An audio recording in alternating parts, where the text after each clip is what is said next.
नमस्कार दोस्तों, एक बार फिर से मैं आप सभी का स्वागत करता हूं। देखिए साथियों, आज हम पढ़ेंगे आरबीएसई बोर्ड ने अभी जो एनसीईआरटी का सिलेबस लागू किया है, इस एनसीईआरटी के सिलेबस की प्रश्नावली 1.3 का आज हम दूसरा प्रश्न पढ़ेंगे। कौन सा प्रश्न पढ़ेंगे? दूसरा प्रश्न पढ़ेंगे। देखिए दूसरा प्रश्न है, सिद्ध कीजिए कि 3 + 2 √5 एक अपरिमेय संख्या है। देखिए साथियों, इस प्रश्न को करने के लिए हमें विरोधोक्ति विधि का यूज करना होगा, उपयोग करना होगा। क्या आपको पता है विरोधोक्ति विधि किसे कहते हैं? पता है ना? पहला प्रश्न आपने डेफिनेटली देखा होगा, नहीं देखा तो लिंक आपको डिस्क्रिप्शन बोर्ड में मिल जाएगा, वहां पे जाके जरूर देखिएगा, क्योंकि इस प्रश्न से संबंधित मैंने महत्वपूर्ण परिभाषाएं आपको पहले प्रश्न में भी बताई हैं। उन परिभाषाओं का उपयोग भी मैं इस प्रश्न में करने वाला हूं। देखिए उसमें मैंने आपको बताया था कि एक दूर लड़की खड़ी है जिसके बाल यानी जिसके हेयर आपके लड़कों की तरह कट किए हुए हैं। कुछ लड़के कह रहे थे कि लड़का है और कुछ कह रहे थे लड़की थी, लेकिन क्या निकला था वो आपको पता है। उसी विधि का हम इस प्रश्न में यूज करने वाले हैं। तो चलिए स्टार्ट करते हैं। उससे पहले मैं आपको बता दूं साथियों, अभी तक भी आप मेरे व्हाट्सएप ग्रुप पे नहीं जुड़े हो, जल्दी से जाइए, लिंक आपको डिस्क्रिप्शन बोर्ड में दिया गया, सीधा मेरे से व्हाट्सएप पे कनेक्ट होइएगा और वहां पर मैं यहाँ पे जितने भी प्रश्न कराता हूं इसके नोट्स मैं आपको वहां पर बिल्कुल फ्री में देता हूं। साथ ही आपका मैथमेटिक्स यानी गणित में किसी भी प्रकार का किसी भी प्रश्न में कोई भी डाउट हो सीधा आप मेरे से पूछेगा। तो चलिए स्टार्ट करते हैं। और साथ ही अभी तक भी वीडियो को लाइक नहीं किया है तो लाइक करिएगा, चैनल पे पहली बार है चैनल को जरूर सब्सक्राइब करिएगा। चलिए इस प्रश्न को स्टार्ट करते हैं। सबसे पहले हम किस विधि का उपयोग करेंगे जल्दी से बताइएगा? विरोधोक्ति विधि। पता है ना लड़की वाली कहानी? नहीं तो पहले वाले प्रश्न में जाके पूरी देखिएगा। सबसे पहले हम मानते हैं हल। अब यहां पे देखिए माना 3 + 2 √5 एक परिमेय संख्या है। एक क्या है?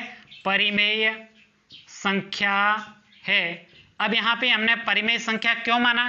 क्योंकि यहां पे हमने कौन सी विधि उपयोग में ली है? विरोधोक्ति विधि।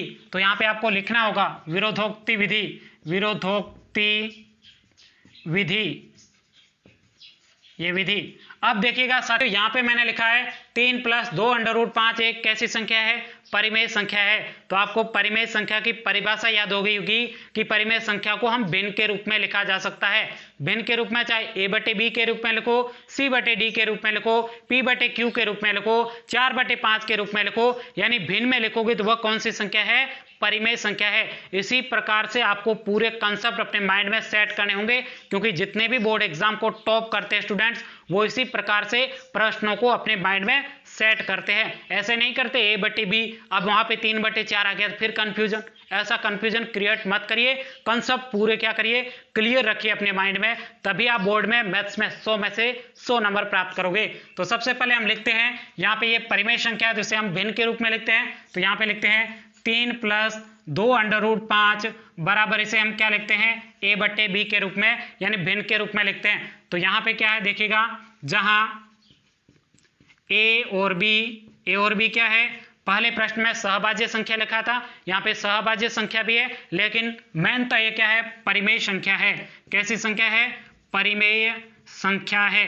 परिमेय संख्या है जहां b ≠ 0, यहाँ पे क्रॉस लिखा हुआ, इसका मतलब b के बराबर 0 नहीं होना चाहिए, बाकी कुछ भी हो सब चलता है। चलिए आगे स्टार्ट करते हैं, इसको कोष्टक को बंद कर देते हैं। अब देखिएगा साथियों, ऐसा प्रश्न आपके सामने कभी भी बोर्ड के एग्जाम में या फिर किसी भी टेस्ट में टपके तो यहाँ पे ध्यान रखिएगा साथियों, उसमें हमने क्या किया था? पहले वर्ग किया था, लेकिन इसमें आपको क्या करना है? अंडर वाली संख्या को एक तरफ लिखना है और बाकी जितनी संख्या बची है उसे दूसरी तरफ लिखना है। तो चलिए अलग करते हैं अंडर की संख्या को। सबसे पहले देखिएगा 3 प्लस है तो यहाँ पे 3 को हटाना है, उधर भेजना है, तो यहाँ पे शेष क्या बचेगा? 2 + 2 यहाँ पे क्या बचेगा आपके? 2√5 बराबर आपके क्या बचेगा? a/b माइनस क्या बचेगा? 3। अब आप में से किन किन विद्यार्थियों को भिन्नों की यानी फ्रैक्शन की जोड़ बाकी आती है? एक बार आप मुझे कमेंट्स करके बताना। यदि आपको भिन्नों की सही तरीके से कोई भी आपको भिन्नों की जोड़ बाकी दूं तो आप सीधे कर सकते हो, तो आप मुझे कमेंट्स करके बताना कि सर मुझे भिन्नों में मैं एक्सपर्ट हूं, कोई भी आप जोड़ बाकी दीजिएगा मैं कर लूंगा। ठीक है, कमेंट्स जरूर करिएगा। अब देखिएगा यहाँ पे आपको क्या करना है? यहाँ पे तो लिखते हैं 2 √5 बराबर, यहाँ पे आप क्या करिए? 1 लिख लीजिएगा, कोई फर्क नहीं पड़ता है। ठीक है ना? अब यहाँ पे आपको एलसीएम लेना है, तो यहाँ पे 1 और बी का एलसीएम क्या हो जाएगा, बी ही हो जाएगा, तो यहाँ पे बी लिखा। अब बी में बी का भाग कितने बार गया, एक बार गया, तो चलिए एक लिखते हैं, एक का गुणा ए से करेंगे तो यहाँ पे क्या हो जाएगा ए, फिर माइनस का माइनस। अब एक का भाग देना किसमें, बी में, तो एक का भाग बी में कितने बार जाएगा, बी बार जाएगा। फिर बी का मल्टीप्लाई किससे करेंगे, यानी बी का गुणा करेंगे 3 से, तो ये हो जाएगा 3 का गुणा बी से 3b हो जाएगा। अब ध्यान से देखिएगा, यहाँ पे आपको जो 2 लिखा हुआ दिखाई दे रहा है, यह यहाँ पे क्या है, गुणा में, तो गुणा की संख्या बराबर के उस साइड पक्षांतर करते हैं तो किस में चली जाती है, भाग में चली जाती है, पता है ना, ये तो आप बेसिक क्लियर ही होगा आपका, मैं यही उम्मीद करता हूं। अब यहाँ पे देखिएगा √5 एक तरफ और उसके बाद में यहाँ पे 2 क्या है, गुणा में, तो इधर भाग में आ जाएगा, तो a - 3b बट्टे यहाँ पे गुणा में आया तो 2b के हो जाएगा, क्या हो जाएगा, 2b हो जाएगा। यहां तक ही आपको क्या करना था, सोल्व करना था, और यहीं से आपके क्या आ गया, उत्तर आ गया। अब देखिएगा साथियों, यहां पे आपको समझनी है, क्योंकि इसके बाद में सिर्फ और सिर्फ क्या बची है, लैंग्वेज ही बची है कि आपने यहां पर क्या किया है, वो आपको तमाम प्रकार की बातें लिखनी है। तो सबसे पहले देखिएगा साथियों, हमने a बट्टे b को क्या माना है, परिमेय संख्या माना है। तो यदि परिमेय संख्या माना है, इसका मतलब a और b से मिलकर जितनी भी संख्याएं बनी है वो सभी क्या होगी, परिमेय संख्या होगी। तो यहाँ पे देखिएगा, ऊपर भी a, यहाँ पे भी b, यहाँ पे b, यानी ये सिर्फ a और b से मिलकर बनी है, तो ये पूरा कोष्टक क्या हो जाएगा, परिमेय संख्या हो जाएगा। क्या हो जाएगा, परिमेय संख्या हो जाएगा। तो साथियों, यह यदि परिमेय संख्या है तो √5 भी परिमेय संख्या होना चाहिए, होना चाहिए या फिर नहीं होना चाहिए, क्योंकि परिमेय संख्या के बराबर ये √5 है, तो परिमेय संख्या होना चाहिए। लेकिन हम जानते हैं कि √5 तो कैसी संख्या है, अपरिमेय संख्या है, पता है ना आपको। तो देखिए यहाँ पे विरोधोक्ति विधि का यूज किया था, इसलिए यहाँ पे देख सकते हो, यहाँ पे ये विरोध में आ रहा है, कर रहा है ना यहाँ पे विरोध। यहाँ पे देखिए, मैं आपको एक उदाहरण से समझाता हूं। जैसे यहाँ पे लड़की है और यहाँ पे लड़का है, क्या लड़की और लड़का दोनों बराबर है, नहीं है बराबर, लड़की अलग है लड़का अलग है, उसको बराबर नहीं कर सकते। यहाँ पे बराबर इसलिए आया क्योंकि हमने यहाँ पे कौन सी विधि यूज की है, विरोधोक्ति विधि यूज की है, इसलिए यहाँ पे क्या है, बराबर आए। तो यहाँ पे आपको अब क्या लिखनी है, लैंग्वेज लिखनी है, क्योंकि यहाँ पे ये तो परिमेय संख्या है लेकिन ये क्या है, अपरिमेय संख्या है। तो यहाँ पे हमें पूरी बातें लिखनी है कि ये कैसे आया और हमने कौन सी विधि यूज की है, वो तमाम प्रकार की बातें हम लैंग्वेज के रूप में लिखते हैं। तो चलिए लैंग्वेज लिखते हैं। सबसे पहले मैं इसको अलग कर देता हूँ, यहाँ से अलग कर दिया।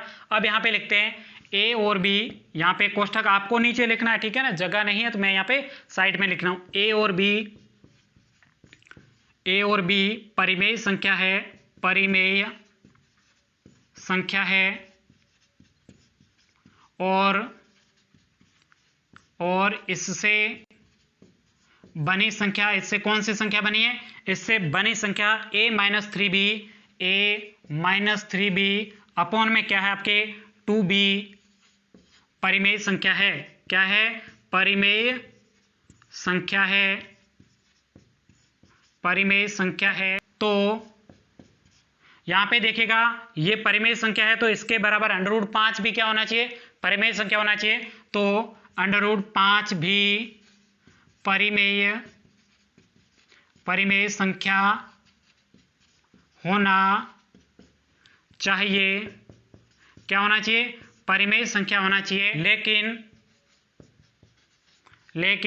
हम जानते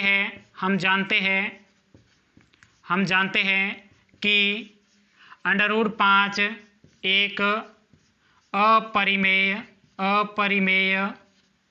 संख्या है। इस विरोधाभास के कारण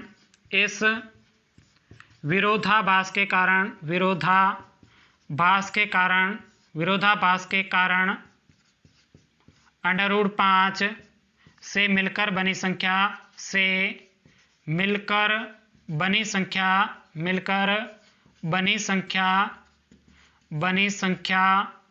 भी आपके क्या हो जाएगी, मिलकर बनी संख्या भी अपरिमेय संख्या होगी। क्या होगी, अपरिमेय संख्या होगी। क्या होगी, अतः कौन सी संख्या थी, यहाँ पे लिखा हुआ है 3 + 2 √5 एक अपरिमेय संख्या है, इति सिद्धम। यही क्या था इस प्रश्न का उत्तर। अब मैं आपको दोबारा से सरल तरीके से समझा देता हूं, ठीक है, शॉर्ट में। सबसे पहले हमने क्या किया, विरोधोक्ति विधि का यूज किया था। वो लड़के वाली आपको पता है ना, लड़की ने हेयर कट कर दिए तो उस विधि का उपयोग किया। तो उसमें क्या करते हैं हम, उल्टा मानते हैं। इसने यहाँ पे कहा कि ये अपरिमेय संख्या है, जबकि हमने माना कि ये क्या है, परिमेय संख्या है। और यदि परिमेय संख्या है तो उसे हम किसके रूप में लिख सकते हैं, भिन्न के रूप में लिख सकते हैं। तो यहाँ पे हमने भिन्न के रूप में लिखा। उसके बाद में ऐसा प्रश्न आपके सामने कभी भी टपके तो आपको अपरिमेय संख्या को यानी अंडर रूट वाली संख्या को एक तरफ लिखना है और बाकी संख्या को दूसरी तरफ लिखना है। तो यहाँ पे हमने लिखा। और उसके बाद में यहाँ पे आपको क्या करना है, यहाँ पे आप देखोगे तो a और b से मिलकर संख्या हमेशा कैसी होती है, परिमेय संख्या होती है। क्योंकि हमने लिखा है a और b क्या है, परिमेय संख्या है। तो a और b से मिलकर बनी संख्या भी क्या होगी, परिमेय संख्या होगी। लेकिन यहाँ पे आप देखोगे तो अंडर रूट 5 कैसी है, अपरिमेय संख्या है। यही पूरी लैंग्वेज मैंने क्या की है, यहाँ पे लिखी है। तो यहाँ पे आप देख सकते हो a और b परिमेय संख्या है और इससे मिलकर बनी a-3b/2b परिमेय संख्या है।